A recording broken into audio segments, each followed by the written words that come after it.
वालेकुम।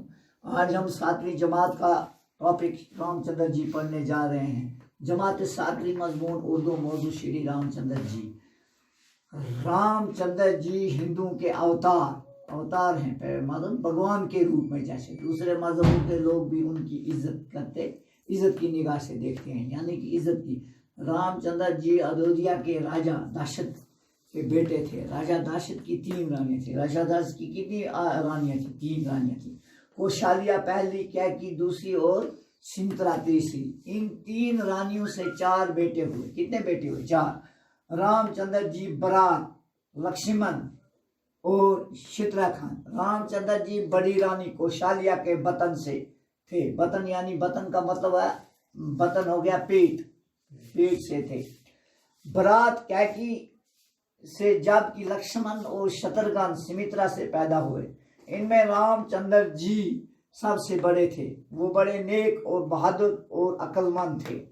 दस्तूर के मुताबिक, यानी उस वक़्त का दस्तूर था, उस वक़्त का कानून था, उस वक़्त के कानून के मुताबिक राजा के तखत का वारिस बड़ा बेटा होता था। बाप के मरने के बाद वारिस कहते हैं विरासत का हकदार, यानी बाप की जो जायदाद होती है उसका हकदार, तखत का हकदार बड़ा बेटा हुआ करता था।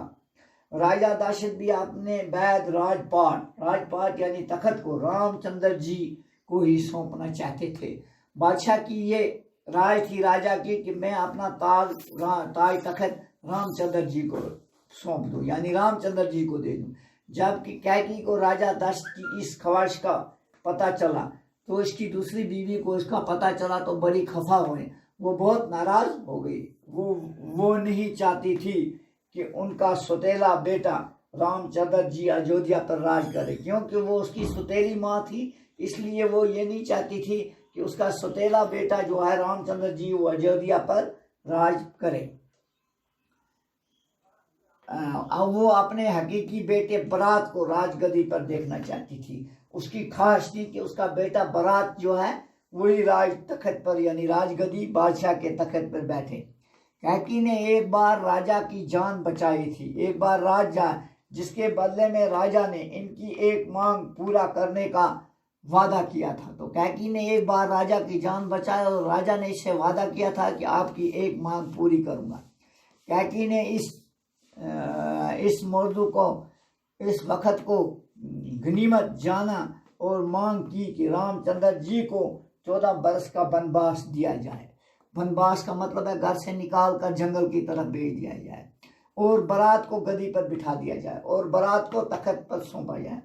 राजा दाशरथ चूंकि वादा के पक्के थे, राजा दाशरथ जो था वो अपने ज़बान के पक्के थे, इसलिए इन्हें कैकी की ये जिद पूरी करना पड़ी। राजा दाशरथ ने रामचंद्र जी को मजबूरन वनवास का हुक्म दिया।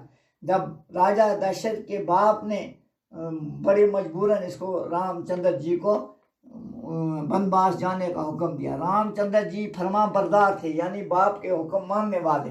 नेकी, ईमानदारी और सच्चाई का जज्बा, यानी नेकी और ईमानदारी और सच्चाई का जज्बा उनके दिल में बदर्जन मौजूद था। अपने वालिद के हुक्म की तामील की, यानी बाप के हुक्म की तामील की, यानी बाप का हुक्म माना और अयोध्या को छोड़कर वनवास के लिए निकल पड़े और अयोध्या अपने शहर को छोड़कर जंगल की तरफ चल पड़े। इनके हमरा उनकी बीवी सीता और लक्ष्मण भी थी। उनकी बीवी जो सीता थी वो उनके साथ थी। आप गया खुलासा तख्तसिया, ब्लैक बोर्ड समरी। लफ्ज़ और माने: अवतार, भगवान का रूप। बतन, पेट, वारिस, वालिदैन की जायदाद का हकदार। गनीमत, मुनासिब। वनवास, जंगल में रहना। फरमा बरदार, हुक्म मानने वाला। खड़ाऊं, लकड़ी की बनी हुई जूती। मफाद होना, खफा होना, नाराज होना।